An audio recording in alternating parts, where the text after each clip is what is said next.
भगवान और भक्त, आपके कर्म ही आपकी पहचान है, वरना एक नाम के हजारों इंसान हैं। अगर भक्त का प्रेम सच्चा हो तो भगवान उसके लिए नंगे पांव दौड़े आते हैं। वही बात जब कन्हैया की हो तो कहने की क्या, अपने भक्तों के लिए वह न जाने कितने रूप धरते हैं और कितनी ही अनगिनत लीलाएं कर चुके हैं। इसका प्रमाण हमारे धार्मिक ग्रंथों में मिलता है। ऐसी ही एक रोचक कथा है जब कन्हैया ने अपने भक्त के लिए एक अनोखा काम किया। ये जानते हैं इस बारे में विस्तार से। पौराणिक कथा के अनुसार एक बार की बात है, किसी नगर में एक राजा ने एक मंदिर बनवाया जिसमें श्री कृष्ण की एक मूर्ति भी रखवाई गई, लेकिन उसकी कभी पूजा नहीं की। पूजा करने के लिए मंदिर में एक पुजारी को रखा गया।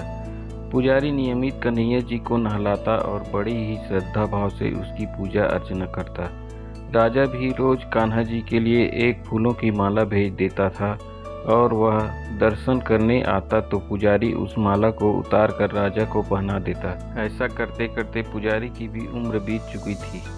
एक दिन किसी वजह से राजा नहीं आ सका तो उसने एक सेवक के हाथ मंदिर में माला पहुंचा दी और कहलवा दिया कि आज वह मंदिर नहीं आएगा, इसलिए पुजारी उसका इंतजार न करे। इतना कहकर सेवक चला गया। पुजारी ने हमेशा की तरह कन्हैया जी को माला पहना दी, लेकिन जब शाम हुई तो पुजारी यह सोचने लगा माला उतार कर किसे पहनाई जाए। उसने सोचा क्यों न ये माला आज मैं ही पहन लूं, वैसे भी मेरी उम्र ही है, जीवन का क्या पता कब खत्म हो जाए। इतना सोचकर पुजारी ने माला उतार कर अपने गले में डाल ली, लेकिन इतने में ही सेवक आ गया और उसने बताया कि राजा की सवारी मंदिर में पहुंचने वाली है। राजा की सवारी आने की बात जब पुजारी ने सुनी तो वह डर गया। उसने सोचा कि अगर राजा ने उसे देख लिया तो वह तो मार ही डालेगा। आनंद फानन में पुजारी ने माला उतार कर वापस कन्हैया जी को पहना दी। जैसे ही राजा अंदर आया तो हमेशा की तरह पुजारी ने माला कान्हा जी के गले में से उतार कर राजा को पहना दी, लेकिन माला पर लगा सफ़ेद बाल देखकर राजा समझ गए कि पुजारी ने यह माला स्वयं ही पहनी थी। बस फिर क्या था, राजा क्रोधित हो उठे और उन्होंने गुस्से में पुजारी से पूछा कि माला पर सफ़ेद बाल कहाँ से आया। बात सुनकर पुजारी डर गया और बोल पड़ा, ये तो कन्हैया जी का है।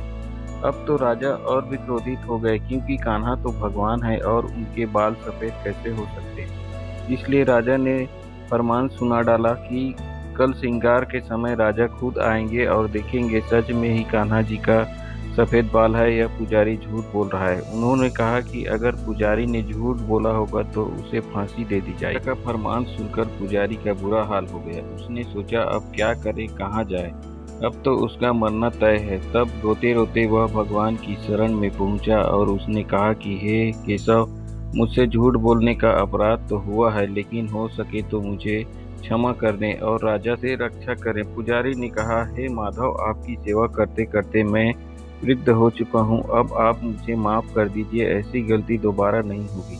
यह कहते कहते पुजारी ने कब आंख लग गई और उसकी आंख तब खुली जब सुबह हो चुकी थी।